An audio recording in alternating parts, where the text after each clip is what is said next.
Right guys, one other quick video just for some other peoples.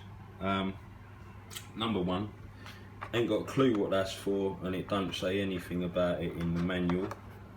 It does lead through to a small hole in there, which actually goes sort of through into the fuselage somewhere in here. Not sure what it'd be used for. I can't see a camera fit in there, although it possibly might, depending on how small it is. The other thing I can think of is like a cooling inlet to force more air into the bay if you're using FPV, or maybe if you wanted to put one of them sort of tubes on it. Let's try and video like this because of the screen. Now, not very efficient cooling for inside, but we'll see how hot the battery gets on the first flight. You've got a servo, what looks like a servo hole here, and the only thing I can think that would be used for is maybe adding a pan or a tilt to the camera and running an extension through to the front. Secondly, they say to put the FPV module in the centre of the plane here.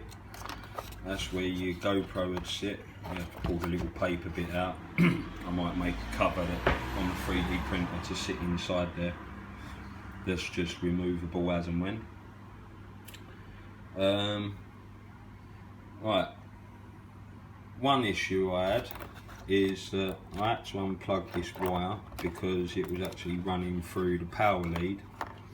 Now the power lead and the speed controller are not in the right place. Well, at least that's what I think anyway. Speed controller can flop around willy-nilly, which I'm not too happy about. There is actually kind of a cut out there going under the receiver, under the main spar area, into this lower part, which I'm assuming would be a great place to have your power leads running through. Obviously if you've got a GoPro then you'll have to sit them over the top of it, but hey ho, not many people are going to have the downward facing camera, I can imagine anyway. Yeah, so basically now I've got to remove the receiver to thread that wire through, because once the wire's threaded through, obviously where they open up here, once it's threaded through that gap, it will stop that moving about too much.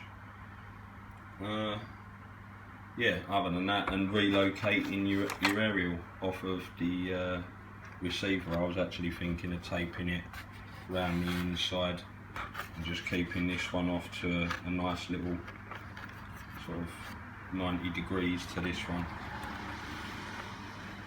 because ideally you should have your aerial at 90 degrees to each other, but you're not going to get that.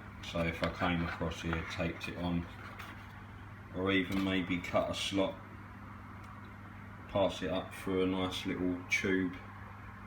I know, then again I might not get it in a tube. Well, anyway, maybe bring it out the back or out the side, tape it on, whatever.